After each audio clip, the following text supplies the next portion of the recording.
여러분 안녕하세요. 지금부터 8월 30일 재택 수업 공부를 시작하겠습니다. 오늘은 해부 생리 공부를 하는데요. 지난 시간에 이어서 자율신경의 특징과 기능에 대해서 공부하도록 하겠습니다. 자율신경은 지난번에 우리가 이제 교감신경과 부교감신경에 대해서 공부를 했죠.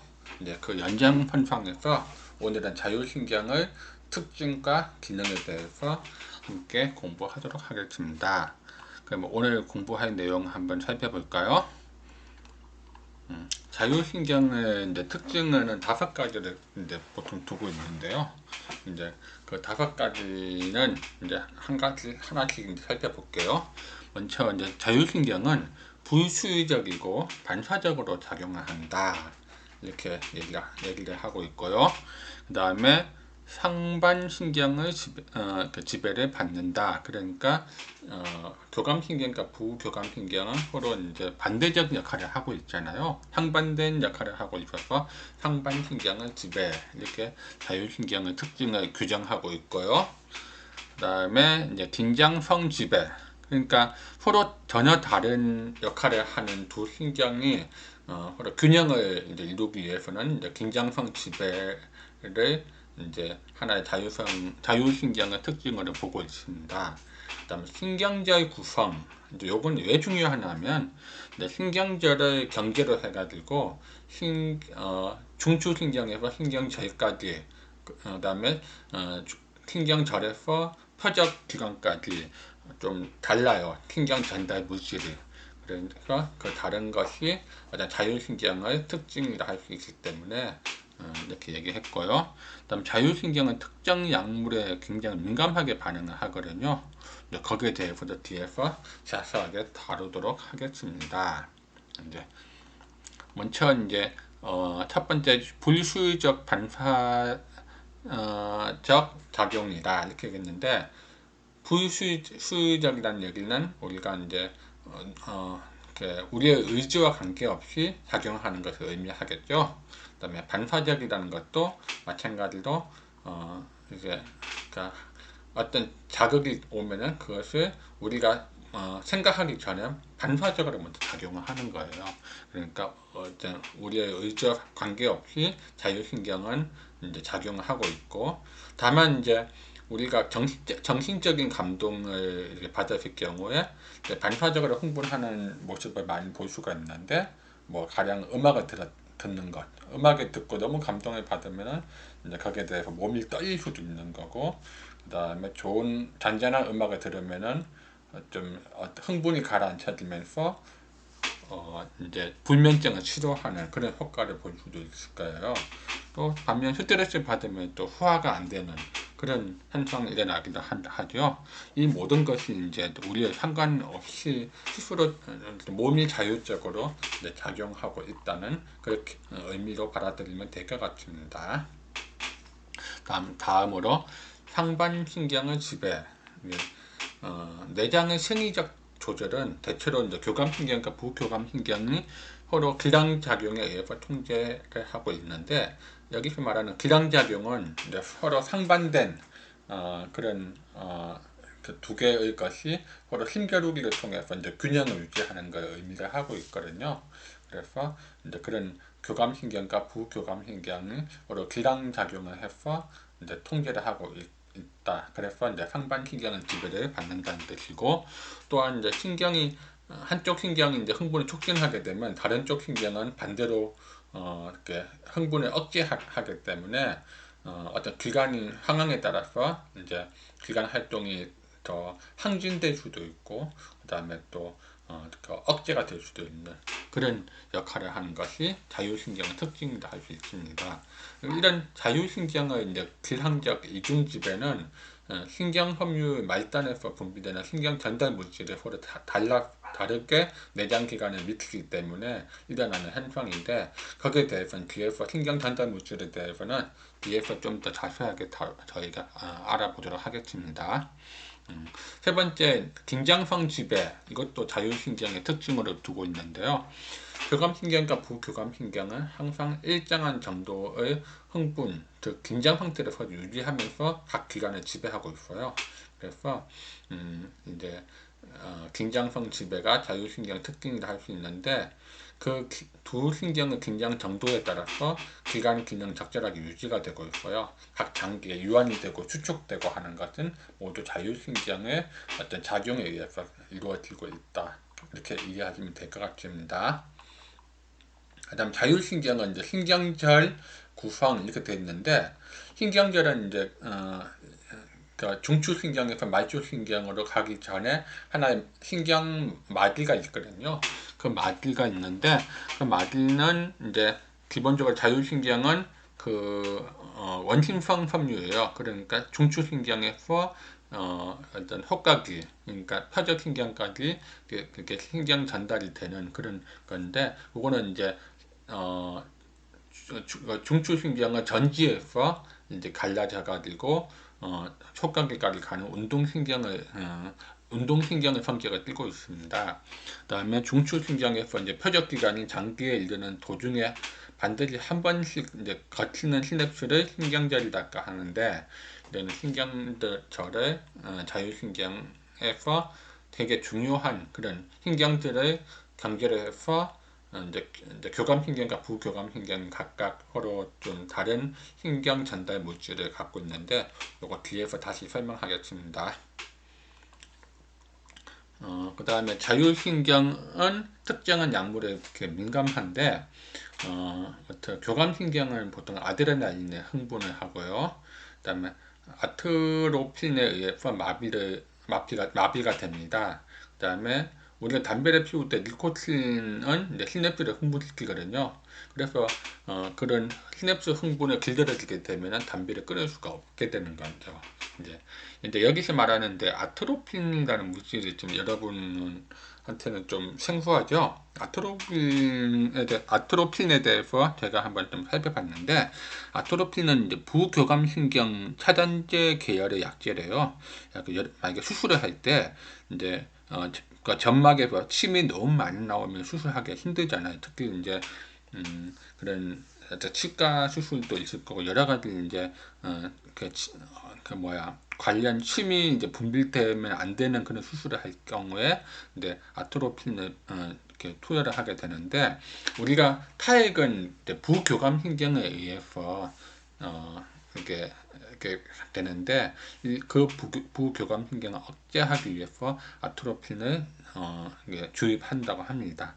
그다음에 이제 또 신장 박동을 정상적으로 유지하기 위해서도 사용한다고 하는데, 그 다음에 뭐 안과용 뭐 홍채염 등을 치료하는데도 이 아트로핀을 사용한다고 합니다. 어쨌든 이게 부교감신경 억제용으로 하는데, 왜 이 아트로핀에 의해서 교감신경 마비되는 게 대해서는 저도 좀 더 알아봐야 될 것 같고요. 그 다음에 이제 여기 신경 전달 물질에 대해서 좀 더 알아보는 시간을 가져보도록 하겠습니다. 근데 우리가 신경 전달 물질은 크게 이제 아세틸콜린하고 노르에필네프린 이렇게 하는데, 아세틸콜린은 잘 알려진 것처럼 교감신경의 절전 섬유, 그러니까 교감신경 모든 신경 섬유에 모두 아세틸콜린이 신경 전달을 하는 게 아니라 절전 섬유, 그러니까 중추신경에서 신경절까지만 아세틸콜린이 신경 전달 역할을 하고요. 그 다음에 나머지 부분에 대해서는 노르에피네프린이라는 물질이 신경 전달 역할을 하고 있다고 합니다. 그 다음에 부교감신경의 경우는 아세틸콜린 절전 절후 모두 이제 신경 전달 역할을 하고 있고요.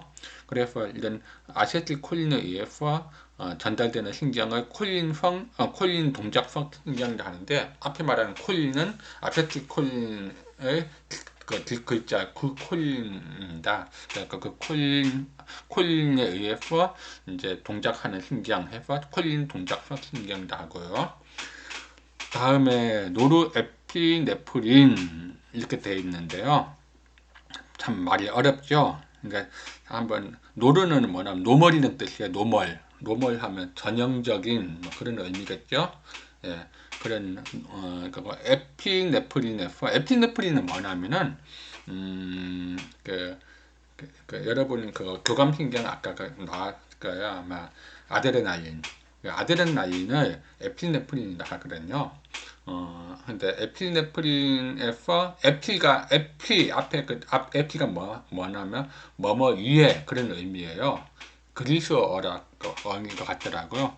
그다음 네프린은 우리 콩팥, 신장, 이렇게 이거 네프린이라 하는데, 그러니까 뭐냐면 콩팥 위에 있는 어떤 콩팥 위에서 만들어진 그런 물질 한데, 여러분 콩팥 위에 뭐가 있죠? 그 부신이라는 말 들어봤죠? 부신이라는 아주 삼각형 모양의 그 내분비 샘이 있는데요.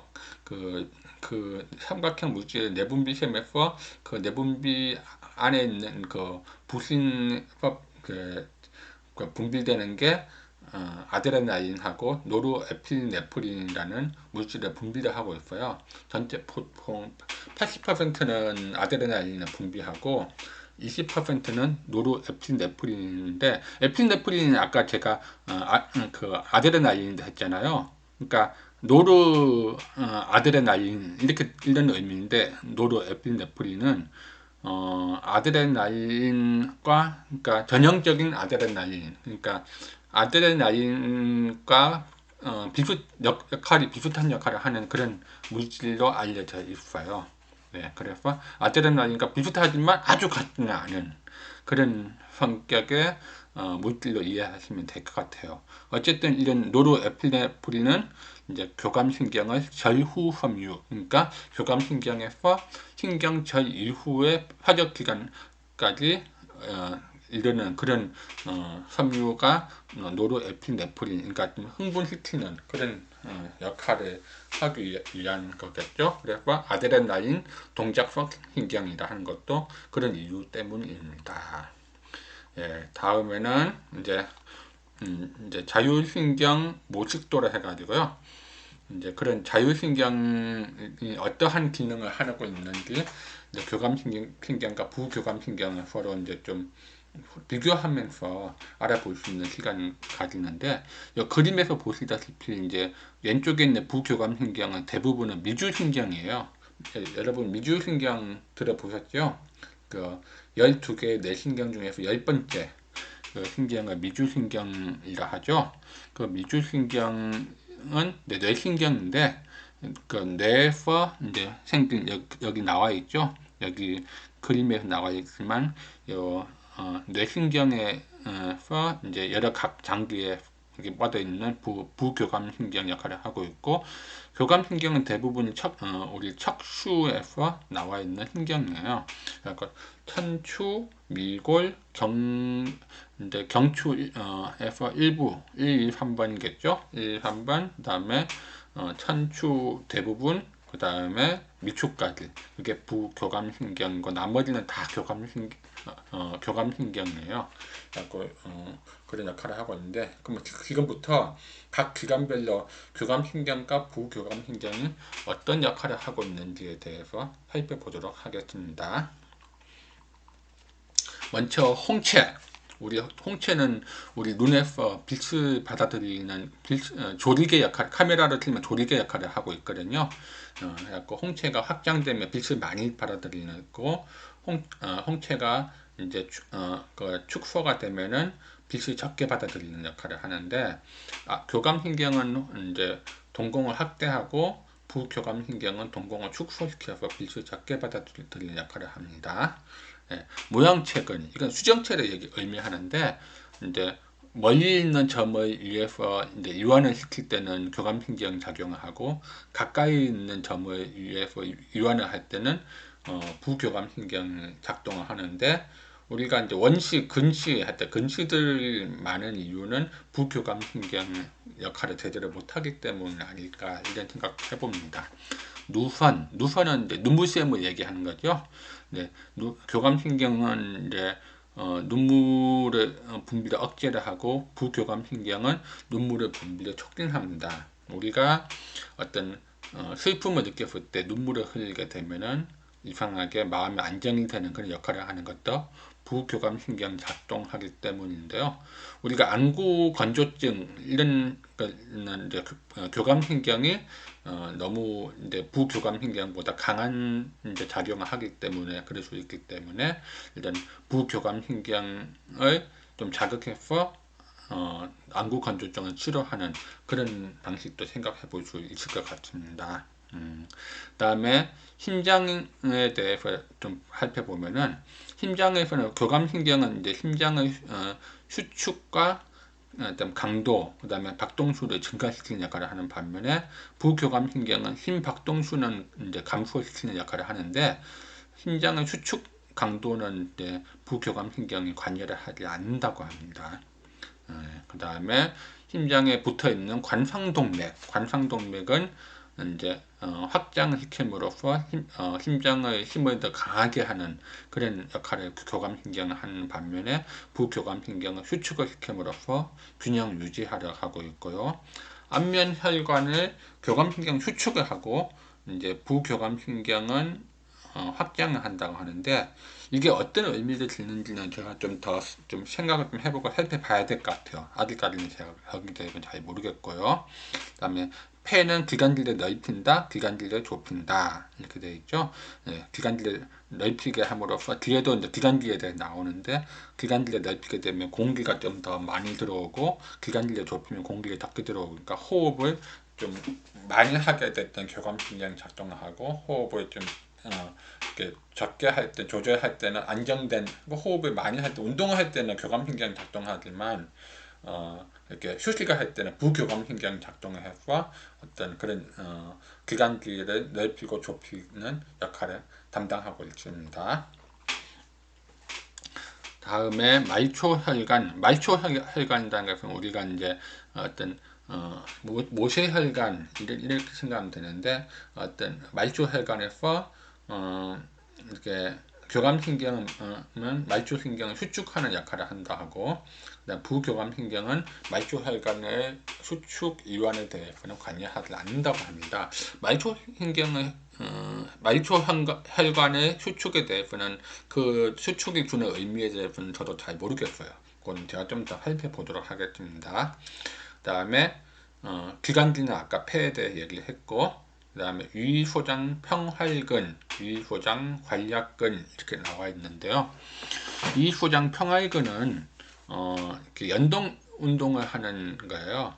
그 이완을 하고 수축을 하는데 아마 모든 그 우리가 대장이라든가 몸의 대부분의 어떤 기관에 대해서 교감신경은 이완을 하고 부교감신경은 수축을 합니다.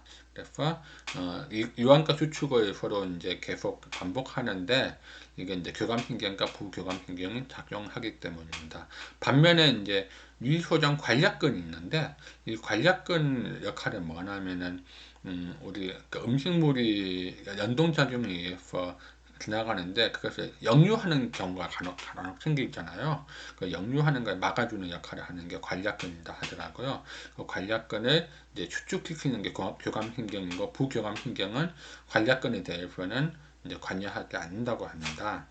그다음에 위소장, 그다음에 췌장의 분비판, 이제 이거는 교감신경을 억제를 한다고 부교감신경을 촉진한다고 합니다. 근데 췌장을 분비한다는 것은 어떤 지방이라든가 여러 가지 이제 어떤 호르몬이라든가 그런 거를 교감신경을 억제하고 부교감신경을 촉진하도록 하는데 여기 대해서도 조금 더 제가 좀 생각을 해봐야 될 것 같아요. 이게 교감신경을 억제하는 게 어떠한 의미를 갖고 있는지 대해서는 좀 더 생각해 보겠습니다. 그 다음에 간은 글리코겐 분해 촉진. 글리코겐은 이제 우리가 음식을 먹었을 때 탄수화물이 이제 에너지원으로 소모되기 위해서 이제 글리코겐이 분해가 되면은 그 단당으로 해서 에너지원 되잖아요. 네, 그런 역할을 하는데 교감신경은 그런 글리코겐 분해를 촉진함으로써 좀 에너지원을 어떤 만들어내는 그런 역할을 하고, 실계적 분비는 억제를 한다고 하고, 그 다음에 부교감신경은 담즙이 분비되도록 자극한다. 그러니까 담즙은 실계즙을 얘기하죠. 그러니까 서로 이제 반대되는 역할을 하는데, 이제 거기에 대해서도 좀 더 우리가 이제 그러니까 담즙이 분비되도록 자극한다는 게 어떤 역할을 하는지 좀 더 같이 함께 좀 생각 좀 해봐야 될 것 같아요. 그다음에 담낭, 담관. 담은 이제 담즙, 그러니까 실계를 얘기하는 거겠죠. 담관하면 실계의 어떤 치계즙이 이동하는 그 통로를 얘기하는 거고, 그래갖고 실계즙이 교감신경은 확대를 한다고 했는데, 실계즙 분비는 억제하면서 담관이 확대된다. 이게 어떤 의미인지 저도 잘 모르겠어요. 좀 생각 좀 해볼게요. 그 다음에 담즙이 분비되도록 자극한다고 했는데, 또 부교감신경에서 추축을 한다. 이렇게 얘기했거든요. 네, 그것도 좀 더 제가 생각을 해볼게요.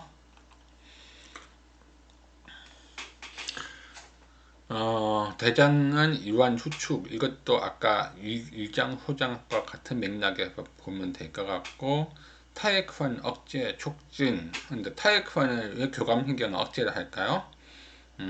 타액환은 기본적으로, 그러니까 침샘은 기본적으로 부교감신경의 이제 작동하기 때문에 되는 건데, 우리가 이제 교감신경 흥분하게 되면 타액환에 있는 어떤 그런 그 혈관이 이렇게 막힌다 하더라고요. 혈관이 이렇게 수축이 되기 때문에 타액 분비가 억제가 되고, 부교감신경 작동하면 다시 수축되는 것이 다시 풀림으로써 침샘이 다시 나오게 된다고 합니다. 그렇기 때문에 교감신경은 타액을 억제하고 부교감신경은 촉진한다고 하고요. 식도는 이제 똑같죠. 아까 대장하고 뭐 위장 다 똑같이 교감신경은 이완, 부교감신경은 수축하고요. 자궁은 부교감신경은 이제 거기에 대해 없는데, 이제 자궁은 그다음 임신치 교감신경은 수축을 억제한다. 근데 뭐냐면 임신을 하게 되면 태아가 이제 발생한 태아를 보호하기 위해서 자궁이 이제 수축을 하게 되면은 태아가 다칠 수 있으니까 그걸 억제하는 역할을 하는 것 같아요. 그런 의미에서 교감신경 작동하는 것 같고요. 그다음에 신장은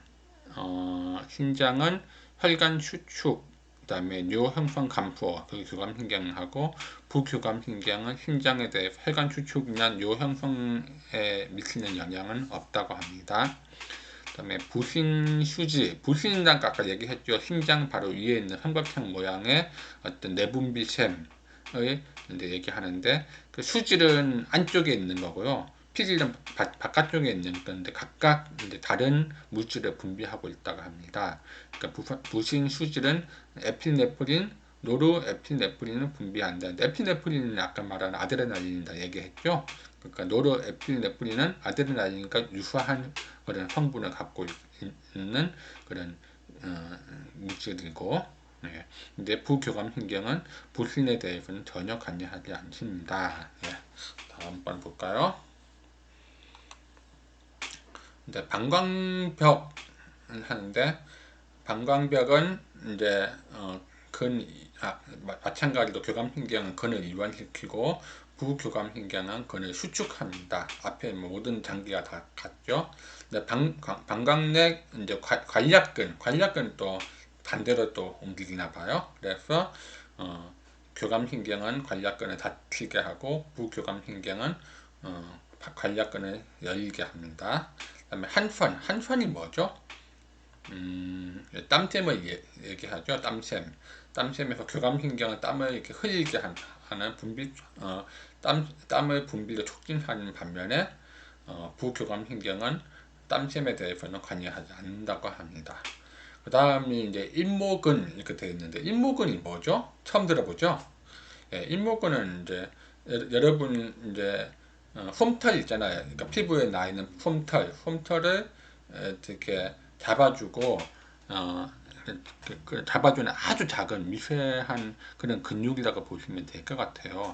그러니까 우리말로 일목은 한자말이고 우리말로 털세움근 이렇게 하는데 굉장히 작은 근육이에요. 우리 피부에 나 있는. 그래갖고 우리가 추울 때나 호르몬 돋을 때 우리 몸에 피부에 털들이 곤두서는데 이때 이제 일목근이 수축을 하기 때문에 이렇게 털이 곤두서는 그런 역할을 한다고 합니다. 부교감신경은 여기에 아무런 작용을 하지 않습니다. 네, 이상으로 우리가 자율신경의 특징과 기능에 대해서 살펴봤는데요.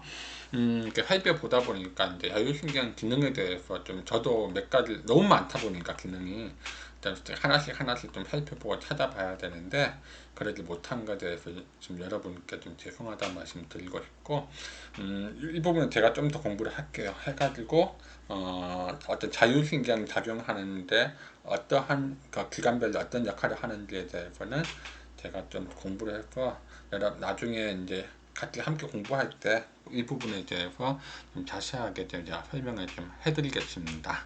예, 이상으로 이렇게 오늘 공부를 마치고요. 좀 이따가 이제 여러분이 이제 오늘 공부한 내용을 가지고 이제 과제를 작성할 텐데 이렇게 좀 어렵더라도 한번 열심히 해보시고 나서 이렇게 오늘 공부한 내용을 되새기면서 과제 작성해 주셨으면 합니다. 네, 마칩니다. 감사합니다.